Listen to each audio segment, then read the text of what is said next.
हमारे खुदावंद यीशु की अंजील मुक़द्दस मरकज़ के मुताबिक उसका 12वां बाब 13 से 17 आयत तक।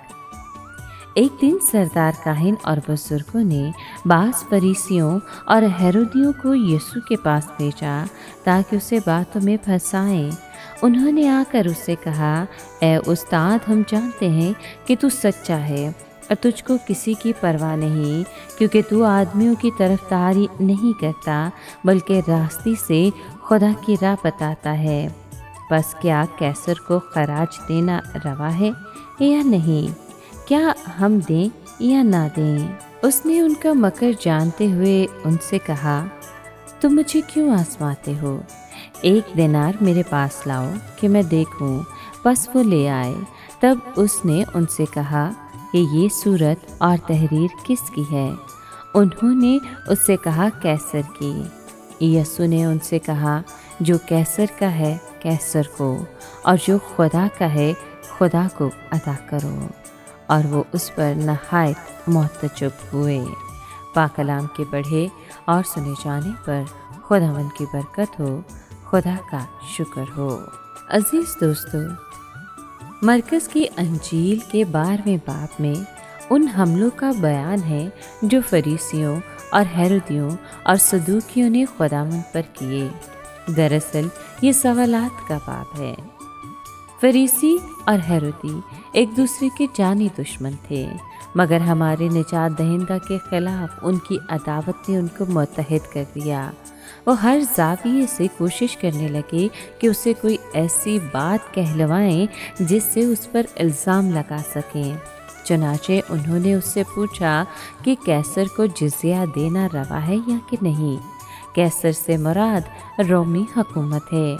कोई यहूदी भी गैर कौम हुकूमत के मातहत रहने में खुश नहीं था। फरीसी तो इस हुकूमत से इंतहाई अदावत रखते थे, जबकि हेरोदियों का ये रवैया कदरे रवादारी पर मबनी था। अगर यीशु कैसर को जज़िया देने की एलानिया तायद करे तो यहूदी उसके मुखालिफ हो जाएंगे। अगर वो कैसर के ख़िलाफ़ बात करे तो उसे पकड़कर रोमी हाकिमों के पास ले जाएंगे कि ये गद्दार है, इसलिए कैद करके उस पर मुकदमा चलाया जाए। यीशु ने कहा, मेरे पास 1 दिनार लाओ। जाहिर है खुद उसके पास नहीं होगा। सिक्के पर कैसर की छवि बनी हुई थी, जो यहूदियों को याद दिलाती थी कि वो मफ्तूह रियाया है। वो क्यों इस हालत में थे?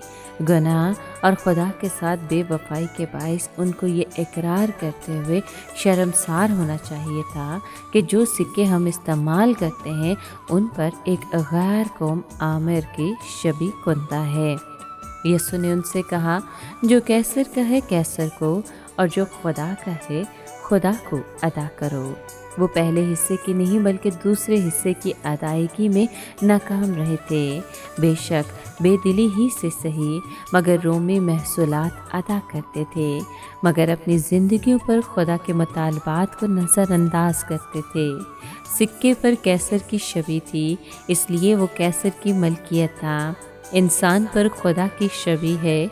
खुदा ने इंसान को अपनी सूरत, अपनी छवि पर बनाया है, इसलिए वो खुदा की मलकियत है। ईमानदार पर फ़र्ज़ है कि जिस हुकूमत के मातहत है उसकी हमायत और फरमाबरदारी करे, अपने हाकिमों की बदगोई ना करे, ना हुकूमत का तख्ता उलटने में शरीक हो।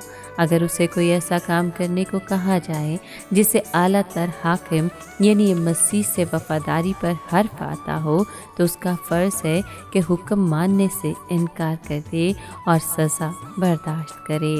खुदा के मुतालबात को हर सूरत में अवलियत हासिल होनी चाहिए। इन अहकामात की बचा आवरी से एक मसीही दुनिया के सामने हमेशा अच्छी गवाही देगा।